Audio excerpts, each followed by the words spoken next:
Je m'appelle Stéphanie Côté, je suis nutritionniste et j'ai écrit un livre sur l'alimentation des enfants. Donc, chronologiquement, l'alimentation de l'enfant, c'est bien sûr que quand il est bébé, l'enfant, l'aliment de choix, c'est bien sûr le lait de sa mère.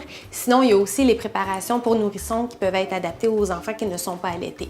On recommande l'allaitement unique jusqu'à environ 6 mois. Dépendamment des enfants, il y en a qui vont avoir faim un peu plus tôt, qui grandissent plus vite et tout ça. Et il peut y avoir une introduction des aliments qu'on dit solides dans l'alimentation vers à peu près 5 mois. Mais on recommande vraiment de ne pas commencer avant cet âge-là. Donc vers 5 mois, 6 mois, on peut commencer par introduire des céréales, donc des céréales pour bébé qui sont vraiment adaptées aux besoins de bébé parce qu'elles ont été pré-cuites et donc elles sont faciles à digérer. C'est plus facile à digérer pour le petit estomac de bébé qui commence à travailler avec des nouveaux aliments, donc des céréales pour bébé qui sont enrichis de fer. Ses besoins augmentent et ça devient très important de lui fournir plus de calories, de fer, de protéines et ça, on les retrouve dans les céréales pour bébé. Je suis gentille, là, tout d'un coup, là. Tu m'aimes, là? Ça, c'est des céréales qui ramollissent très facilement, mais premièrement, même avec les gencives, c'est assez dur pour écraser des textures, que ce soit des petits morceaux de légumes cuits ou encore des céréales comme celle-là. Mais en particulier des céréales comme celle-là, juste en les imbibant de sa salive, elles ramollissent tellement qu'après ça, il y a un petit travail de malaxage à faire avec la langue, là, mais c'est tout, c'est très facile à avaler puis il n'y a pas de risque d'étouffement. Les premières céréales à introduire, c'est vraiment les moins allergènes, comme le riz, l'orge, vient ensuite l'avoine et le blé vient un petit peu plus tard. Généralement, vers l'âge de 7 mois environ, on peut offrir des céréales de blé, mais aussi du pain que les enfants aiment bien sous diverses formes. Donc, le blé vient un petit peu plus tard. Les pâtes alimentaires, qui sont évidemment souvent bien cuites, peuvent aussi être introduites là, quand l'enfant apprend à mastiquer. Donc, vers l'âge de 7-8 mois environ, les pâtes alimentaires peuvent faire partie de son menu. Elle, dès la première fois qu'on lui a fait manger des céréales, elle a ouvert la bouche, elle a mangé, tendu la main pour attraper la cuillère et prendre la seconde bouchée. Ah oui? OK. Ouais. Elle n'a jamais été aux 5 millilitres. Là. Non, on a commencé avec 2 cuillères à soupe déjà. Oui? Oui, en partant. On a beaucoup aimé ça. Et puis, elle est toujours très curieuse de la nourriture qu'on lui offre ou qu'il y a dans notre assiette. Ah oui. Ouais. Quand on introduit les nouveaux aliments, il faut attendre entre 3 et 7 jours entre chaque nouvel aliment pour être sûr de pouvoir détecter des signes d'allergie, que ce soit des rougeurs, des petits boutons, des picotements. C'est sûr que l'enfant à 7 mois, 6 mois, il ne peut pas nous dire c'est des petits picotements dans la bouche, mais il faut vraiment être sensible, alerte à tous les signes possibles d'allergie. Et c'est pour ça donc qu'on recommande d'attendre une petite période de 3 à 7 jours entre chaque aliment de manière à pouvoir détecter les possibles allergies. On va te préparer à manger, ma belle. As-tu déjà mangé ça? Oh, fais-la pas tomber encore. Tu sais quoi, ça? Ça, je te laisserai pas la manger, par exemple. Hein? Ça, c'est une patate. Patate douce. Hein? Tu vas voir, c'est beau. C'est tout orange. Ensuite, quand l'introduction des céréales s'est bien passée, on peut commencer à introduire les légumes.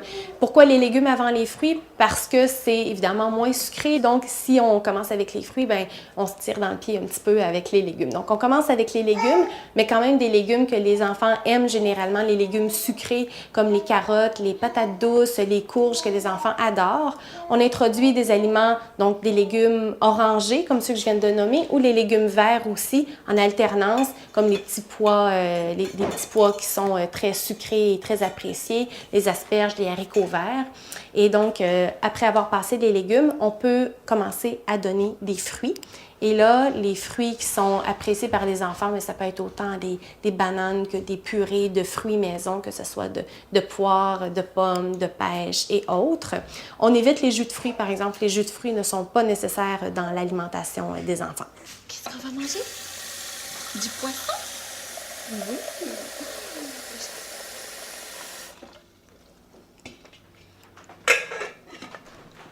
C'est bon, poisson. C'est assez gros, ça, là? Je suis mis sur l'autre. Oui, ça devrait être... Oui, c'est bon? Oui. devrait être bon. Parfait. On pourrait le faire pocher comme ça dans l'eau. On pourrait même utiliser un bouillon de poulet maison parce qu'il n'y a pas de sel ajouté, fait que c'est toujours l'idéal. Ou sinon, on pourrait le faire cuire à la vapeur aussi. Si tu as une marguerite, par exemple, on pourrait faire cuire le poisson dans une marguerite. Ça, c'est une autre façon de faire.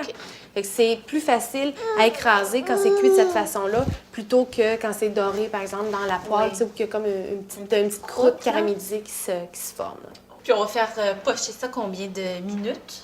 C'est très court. On y va vraiment, c'est ça, c'est en fonction de la grosseur des morceaux. On va le couper, mais en 5 minutes, là, ça va être prêt. Environ 1 mois après l'introduction des céréales, donc généralement vers 6 mois et demi, 7 mois, il y a l'introduction des aliments qui sont plus riches en protéines. Donc les volailles, donc le poulet, la dinde, mais aussi le poisson. Et le poisson, surtout chez les personnes qui n'ont pas d'allergie dans la famille, parce que ça, c'est une exception. Les enfants où il y a des allergies, qui sont plus à risque, eux-mêmes, on retarde un petit peu l'introduction des poissons. Donc, le poulet, le poisson, écrasé en purée, évidemment, ça peut être des purées du commerce aussi. Parmi les aliments riches en protéines, bien, il y a aussi dans les produits laitiers, le yogourt nature. Et quand je parle de yogourt, bien, on y va avec le yogourt 10 % de matière grasse. Donc, un bon yogourt riche, nature, pas besoin de sucre ajouté, mais vraiment quelque chose de consistant. Les enfants, les bébés ont besoin de matière grasse, donc on ne lésine pas là-dessus. Pour donner du goût aux aliments, puis je pense à la viande en particulier, est-ce qu'on peut épicer un peu ou mettre des fines herbes au lieu de mettre du sel, là, parce que je sais qu'on doit éviter quand même. Là. Oui. Donc, qu'est-ce qu'il y en est de ça? Bien, c'est sûr, comme tu dis, on évite le sel. Là, ça, les enfants n'ont pas besoin qu'on ajoute de sel. Idéalement, quand on introduit, quand on veut faire découvrir des nouveaux aliments, on essaie d'y aller vraiment avec les aliments nature pour qu'ils découvrent justement la véritable saveur de l'aliment, aussi subtile soit-elle. Fait que ça, c'est vraiment l'idéal.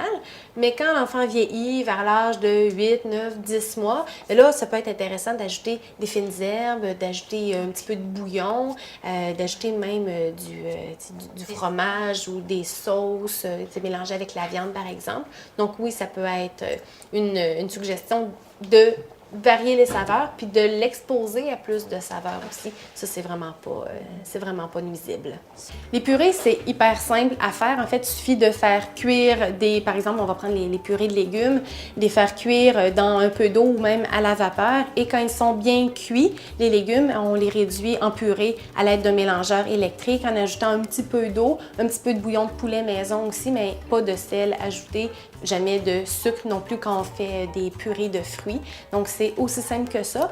On peut en congeler aussi des petites portions individuelles, par exemple, qu'on met dans des bacs à glaçons et on a comme ça au congélateur qui sont prêts très rapidement. Mais c'est jamais sorcier, ça demande vraiment un minimum d'équipement et de temps aussi.